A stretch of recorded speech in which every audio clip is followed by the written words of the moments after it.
राधे राधे। 15 तारीख से शुरू हो रहे हैं गुप्त नवरात्रे। गुप्त नवरात्रों में पूजन करना बहुत ही ज़्यादा पावरफुल रहता है। वैसे तो हर नवरात्रि पूजन के लिए बहुत अच्छी होती है, परंतु गुप्त नवरात्रि में स्पेशली महाविद्याओं की पूजन की जाती है। अगर आपके घर में कहीं कोई दिक्कत है, आपको लगता है कि कुछ किया कराया है या फिर किसी न किसी रीज़न से लड़ाई झगड़े हो रहे हैं, पैसे में बरकत नहीं है, काम में बरकत नहीं है, कुछ भी ऐसी चीज़ें हैं, तो आप गुप्त नवरात्रि का पूजन कर सकते हैं। ये पूजन स्पेशली पहले तो किसी को भी नहीं आइडिया होता था, परंतु आज सोशल मीडिया से बहुत लोगों को ये चीज़ें पता चलने लगी हैं कि गुप्त नवरात्रे होते क्या हैं। और इस कारण बहुत सारे लोग गुप्त नवरात्रों में पूजा भी करने लगे हैं।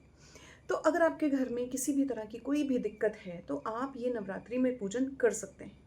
इसके लिए करना क्या है? इसके लिए सबसे पहले तो जो पूजन रहता है माँ काली का, माँ तारा और माँ बगलामुखी, ये 3 देवियाँ ऐसी देवी हैं कि जिसका पूजन हम कर सकते हैं। इन्हें बहुत सौम्य के साथ-साथ में क्रूर देवियाँ भी कहा जाता है।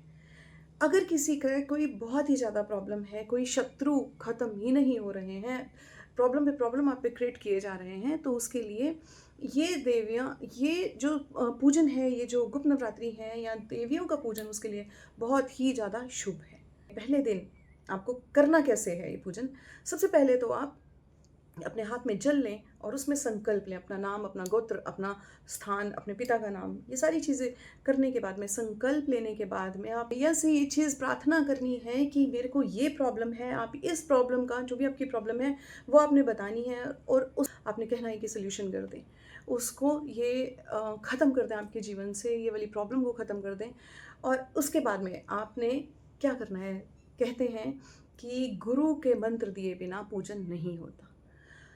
और ये भी कहा जाता है हमारे इसमें कि कृष्ण वंदे जगत गुरु, जो कृष्ण भगवान हैं वो जगत के गुरु हैं। इसलिए अगर किसी के पास कोई गुरु नहीं है, तो वो कृष्ण जी को भी अपने गुरु बना सकते हैं। उसके साथ में भी अगर आपको ये भी नहीं करना है, तो आप क्या करें, कोई भी मंत्र लें, उस मंत्र को आप एक पेपर पे लिखें। जैसे आपको समझ नहीं आ रहा है, तो किसी भी पत्रिका से कहीं पे मंत्र ले सकते हैं। इवन देन आप, ये गूगल बाबा हैं हमारे, ये सारे मंत्र दे देते हैं आपको। जो भी मंत्र जैसे आप माँ बगलामुखी का या माँ काली का कोई भी मंत्र लेना चाहते हैं, नेट पे सर्च करें, उस पे जो आपको ईज़ी मंत्र लगता है, कोई बीज मंत्र है, वो आप मंत्र लें।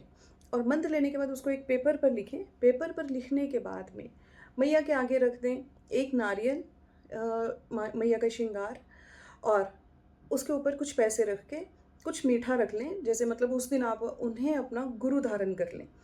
मैया को आप अपना गुरु धारण करके आप उनसे बोलेंगे कि भैया ये मंत्र है, ये मैंने आपको गुरु धारण किया है और आप ही की तरफ से ये मंत्र मुझे दिया गया है। 108 बार वही मंत्र मैया के सामने बोलें। उसमें आपने मैया से ये चीज़ बोलनी है कि आज से इतने दिन के लिए मैं आपका ये मंत्र कर रही हूँ या कर रहा हूँ, और आप मेरी ये विघ्न दूर करें, ये बाधाएं दूर करें। आपने पूरे गुप्त नवरात्रि पूजन करना है, ज़्यादा से ज़्यादा आपने कोशिश करनी है कि वो मंत्र का जाप हो सके। ऐसा कोई नहीं है नियम कि आपने इतने ही मंत्र करने हैं, परंतु जैसे ही आपको लगे कि आपके पास समय है और आप सिर्फ माला लेके बैठ सकते हैं अपने मंदिर में, अपने स्थान पर, जैसे भी आप अपनी कोशिश करें कि एक ही जगह हो आपके पास बैठने की। परंतु फिर भी अगर आपको लगता है कि अगर आप वर्किंग है, तो जैसे भी आपको टाइम मिलता है, आप उसका मंत्र का जाप करें, माला रखें और कंटिन्यू जाप करें। और लास्ट वाले दिन आपने जितने भी जाप किए हैं, कोशिश करें कि आप लिख लीजिए कि कितनी माला आपने करी है, उसका दशांश आपने हवन करना है।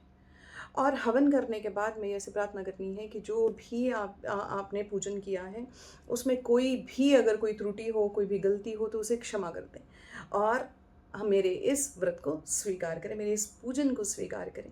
तो आप देखेंगे कि आपकी लाइफ से बहुत सारी प्रॉब्लम्स सॉल्व हो रही हैं। जिस प्रॉब्लम के सॉल्यूशन के लिए आपने पाठ किया है, वो ज़रूर और ज़रूर उसका सॉल्यूशन मिलेगा आपको। ऐसी ही जानकारी के लिए हमारे साथ बने रहिए। राधे राधे।